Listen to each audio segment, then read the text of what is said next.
नमस्कार कैंडिडेट्स। आज के इस रैपिड रिवीजन सेशन में हम चाइल्ड डेवलपमेंट और पेडागोजी के उन मोस्ट रिपीटेड कॉन्सेप्ट्स को डिकोड करेंगे जो सीधे एग्जाम में आते हैं। तो बिना कोई टाइम वेस्ट किए चलिए सीधा काम की बात पर आते हैं।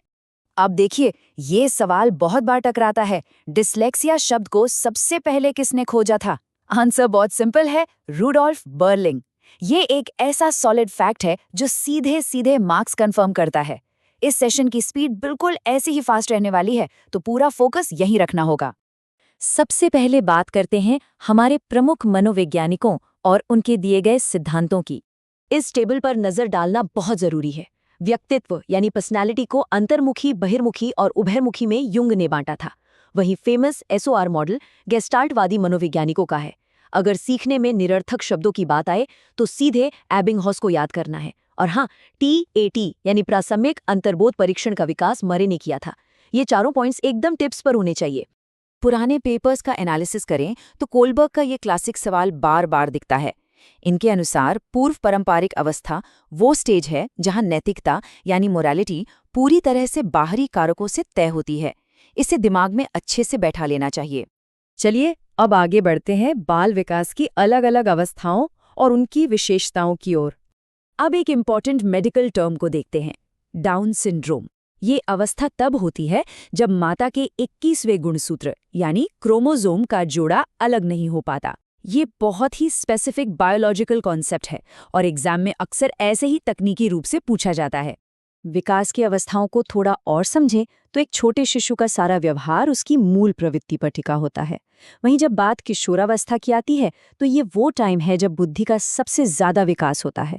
और एक बेसिक लेकिन जरूरी पॉइंट, शारीरिक वृद्धि और विकास को पेडागोजी के भाषा में अभिवृद्धि कहा जाता है। अब आते हैं अगले और बहुत ही प्रैक्टिकल हिस्से पर, जो है अधिगम और हमारी शिक्षण विधियां। देखिए, आगमन विधि यानी इंडक्टिव मेथड के इन 5 स्टेप्स का सीक्वेंस याद रखना बहुत क्रूशल है। शुरुआत होती है एक उदाहरण से, फिर उसका निरीक्षण करते हैं, उसके बाद विश्लेषण, फिर वर्गीकरण और लास्ट में होता है नियमीकरण यानी जनरलाइजेशन। किसी भी नए टॉपिक को पढ़ाने का ये सबसे लॉजिकल और स्ट्रॉन्ग तरीका माना जाता है। यहाँ 2 टर्म्स हैं जो अक्सर कंफ्यूज करते हैं, इसलिए यहाँ ध्यान देना जरूरी है। अनुभव के जरिए व्यवहार में जो बदलाव आता है उसे सिर्फ सीखना कहते हैं, लेकिन जब एक सिचुएशन में सीखी गई बात का इस्तेमाल किसी दूसरी नई सिचुएशन में किया जाए तो उसे सीखने में स्थानांतरण या ट्रांसफर ऑफ लर्निंग कहा जाता है। दोनों बिल्कुल अलग कॉन्सेप्ट्स हैं।